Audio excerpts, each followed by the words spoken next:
Se le escapa que fueron momentos muy, muy duros, donde realmente había una escasez de material sanitario y donde la gente se moría. O sea, eso nadie lo pone en cuestión. También nadie pone en cuestión que se hicieron cosas bien, obviamente, pero que también, por ejemplo, si se declararon un par de estados de alarma, declarados inconstitucionales, con lo cual estamos diciendo que se encerró a la gente en su casa de manera inconstitucional, también es un tema a tener en cuenta, y que hubo muchos factores para minimizar que Canarias tuviera buenos resultados, pero parece que hay un consenso de que el mayor factor es que fuéramos unas islas alejadas de los territorios continentales. De todas maneras, no le niego, porque sería faltar a la verdad, que cosas se hicieron bien, por supuesto, ¿no? También comentaba el anterior ponente que hablamos de contratos de emergencia. Por supuesto que los contratos de emergencia dieron pie a hacer muchas cosas, digamos, por las prisas o por lo que sea, muchas cosas mal. Aquí estuvo el señor Ábalos, que muchas veces no sabíamos si era Ábalos o Santa Teresa de Jesús, porque parecía que no había roto un plato, y luego la UCO puso a cada uno en su sitio. Pero él comentó que hizo un protocolo en su ministerio, y el protocolo era el siguiente: no le importaba tanto la solvencia de la empresa y a qué se dedicaba esa empresa, porque no pagaba un duro hasta que el material no estuviera en su poder. Y él lo dijo que eso se ajustaba a los contratos de emergencia, y también comentó que quizás se podía modificar eso. Me gustaría saber su opinión al respecto de los contratos de emergencia. Bueno, en primer lugar, señor Galván, también saludarle. Dos cuestiones. El estado de alarma fue inconstitucional porque ustedes lo recurrieron. Indudablemente tenemos perspectivas distintas. Las cuestiones formales podemos debatirlas, pero nosotros entendemos... Pero hubo una sentencia, Pero entendemos que en aquel momento pudo haber un error en el aspecto formal, pero sí, sin ninguna duda, todo lo que se decía desde el mundo científico es que si no nos hubiésemos confinado, las muertes hubieran sido muchísimas más. En eso quizás no lo compartimos, pero yo le puedo asegurar que tengo el criterio absolutamente claro de que si no nos hubiésemos confinado, hubiésemos tenido muchísimos más muertos y muertas que lo que tuvimos, ¿no? Y luego lo segundo, no es verdad que porque sean islas alejadas. Hubo quien dijo que hubo menos fallecidos aquí porque teníamos una temperatura más alta, porque teníamos islas alejadas. ¿En qué sentido? Tenemos islas donde hay 1 millón de habitantes, que están además en municipios con una alta densidad. Creo que hubo, por ejemplo, el que hiciéramos 3 veces las PCR en la residencia fue clave. Hubo comunidades que no lo hicieron ni una sola vez, 3 veces. Y claro, al final hay unos números que detrás de cada uno de ellos hay apellidos. Sí, señor Torres, yo sí le digo que reconociendo cosas bien, no me puede negar que fue un factor fundamental ser un territorio alejado de los continentes.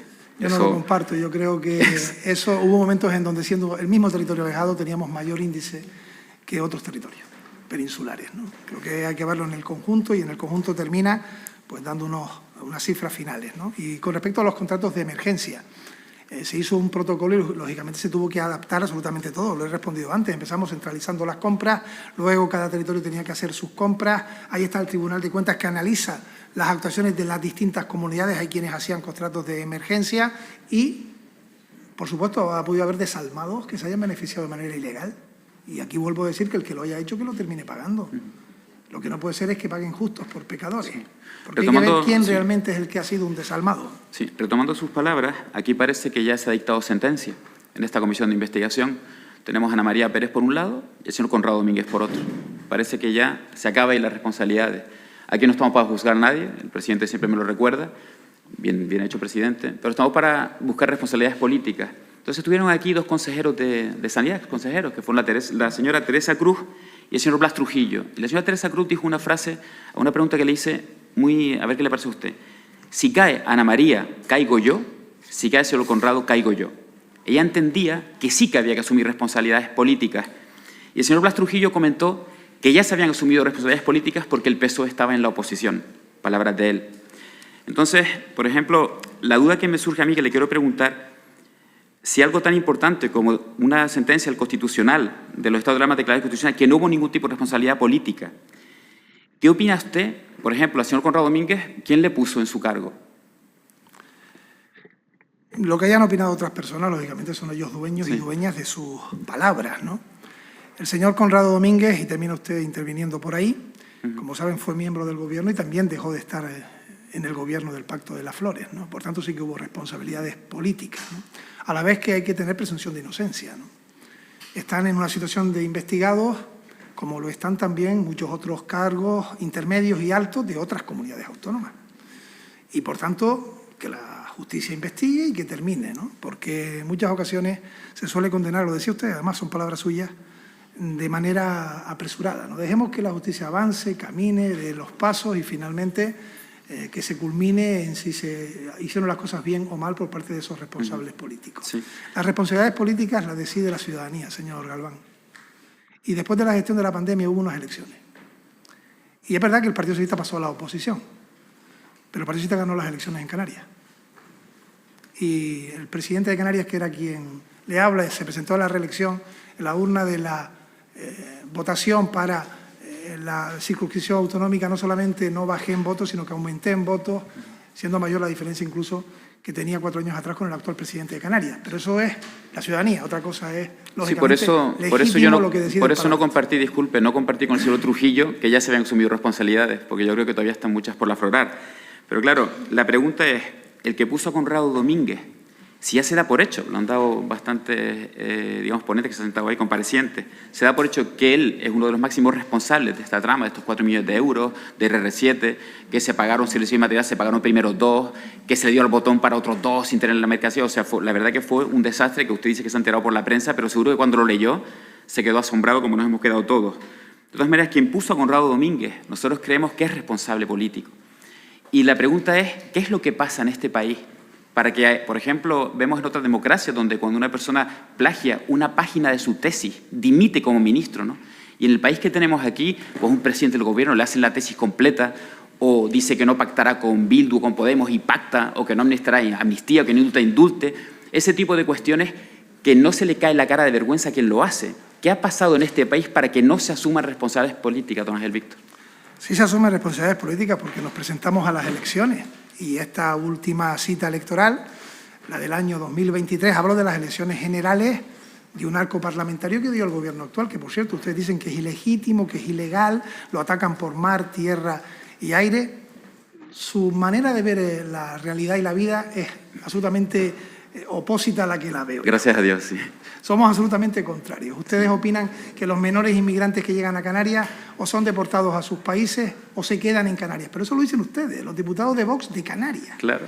Porque llegué a decirle a un compañero suyo que jamás pensé que un diputado de Vox de Canarias iba a decir que la solución a los menores era que se quedaran en Canarias o que fueran deportados. ¿Sabe lo que pasa? Le voy a interrumpir. ¿No? Es que Vox tiene el mismo discurso en toda España. No depende de varones autonómicos. Lo que nosotros queremos es que esos niños se queden con sus padres. Señor Galván, vamos a intentar centrar el objeto... Me lo dice a mí igual. ¿A quién le está comentando a esto? los dos, y usted es el que hace las preguntas, entonces usted, como hace las preguntas, ¿quién puede enfocar la cuestión? Sí, por pero eso ¿quién le puso el tema de inmigración? ¿Que lo puse yo o él? Bueno, pues por eso les llamo. Entonces gire usted a la derecha y se lo comenta al señor. Usted hace las preguntas. Entonces, Perfecto. como usted hace las preguntas, seguro que usted puede encardinar mejor la conversación. Vale. Pues, don Ángel Víctor, encardinamos otra vez la situación.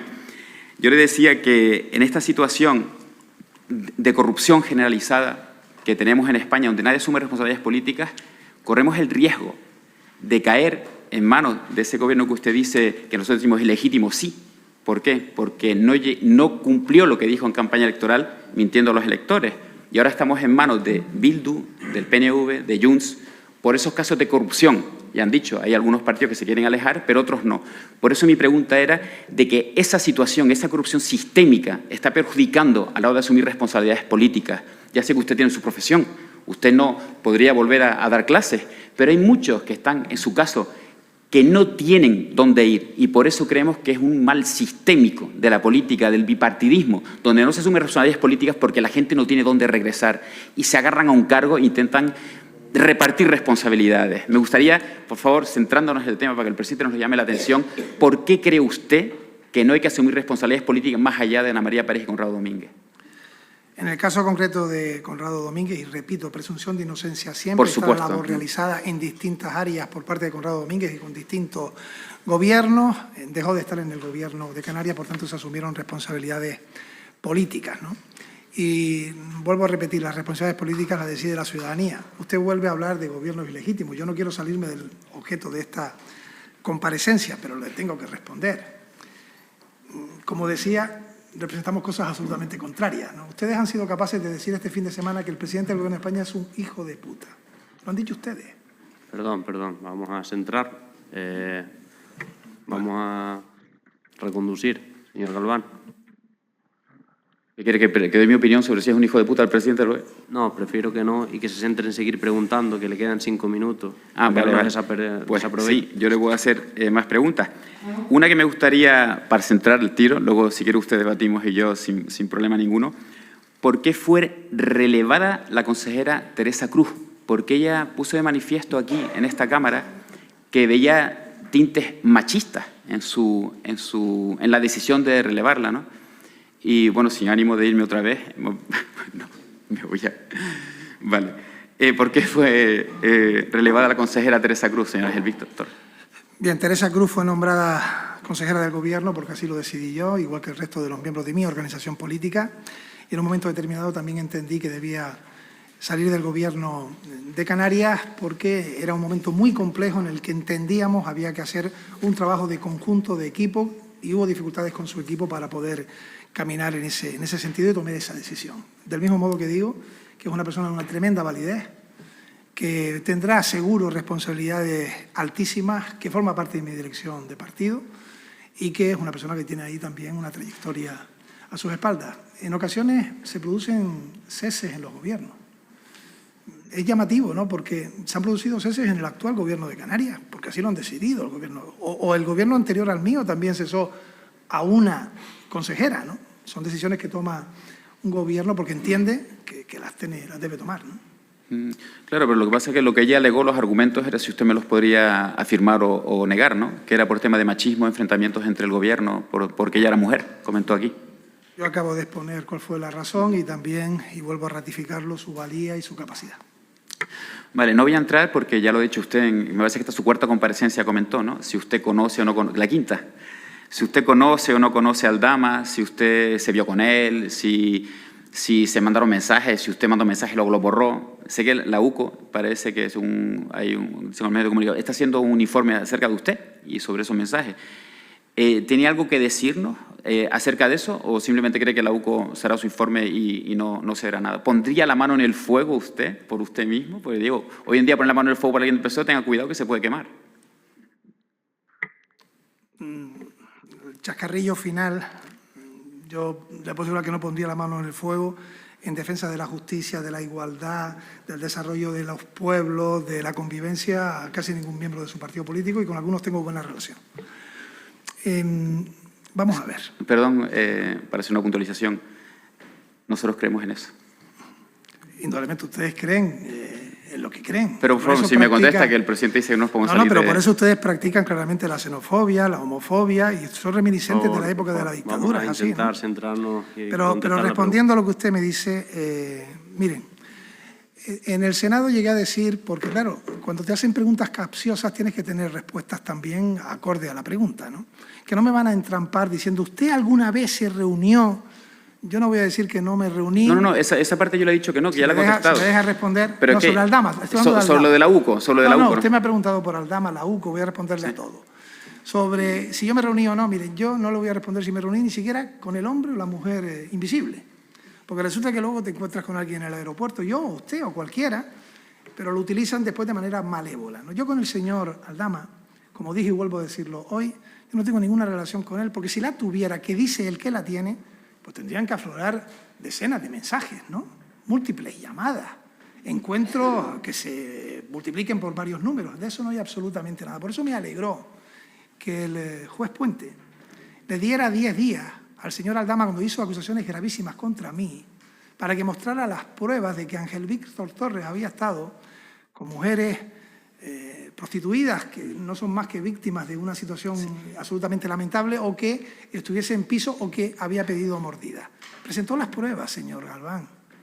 Y yo al día siguiente hice una rueda de prensa en la que demostré claramente que la noche que él decía que yo estaba en Madrid estaba durmiendo en mi casa con mi mujer y mi hijo. Sí. Imagínese que ya le digo, perdone que insista porque yo no tengo tiempo, eso seguro que se lo podrá contestar al resto de partidos.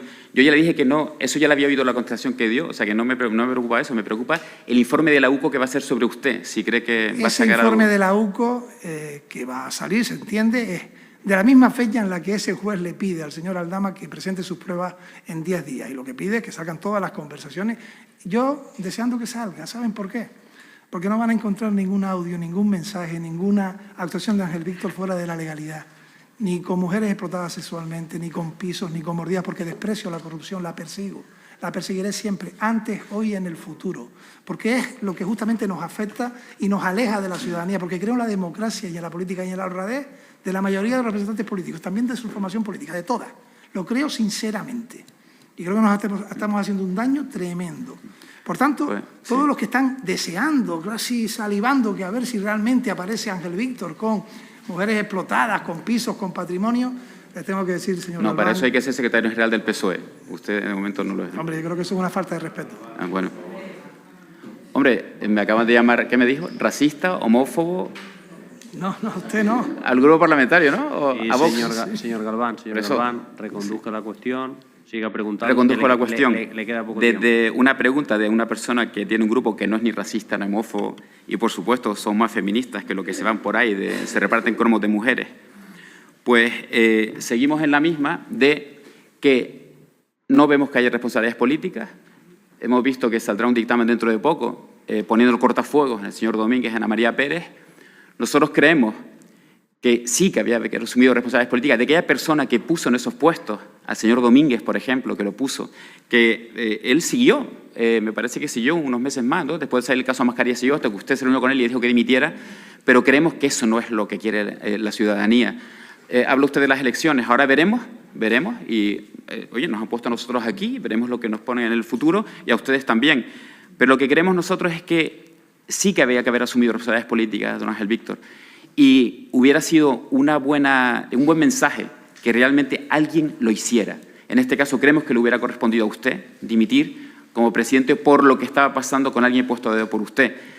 Usted tiene otra opinión. Ya le dije anteriormente que usted tiene dónde ir, pero es que lo que nos preocupa, que este sistema corrupto, sistémico del bipartidismo, lo que ha causado es que se aferren al escaño porque no tienen dónde ganarse la vida. Por supuesto, pregunte quién ha estado en la iniciativa privada, quién ha creado una empresa, quién ha hecho algo más que ser político. Se sorprendería si suma los años cotizados en iniciativa privada de los parlamentarios de esta Cámara. Lamentablemente me quedan solo 20 segundos. Me encantará hablar con usted acerca de los valores que defendemos nosotros, lo que defienden ustedes y la realidad empírica que pone cada sistema que defiende uno en un lugar o en otro. Tenemos Venezuela, Cuba por un lado y países que usted y yo conocemos por otro y que la gente elija dónde quiere vivir. Señor Torres, gracias por responder a mis preguntas, gracias por la cordialidad y toda la firmeza que hemos demostrado creo que ambos y nada, que tenga suerte o no con el informe de la UCO. Muchas gracias. Gracias, señor.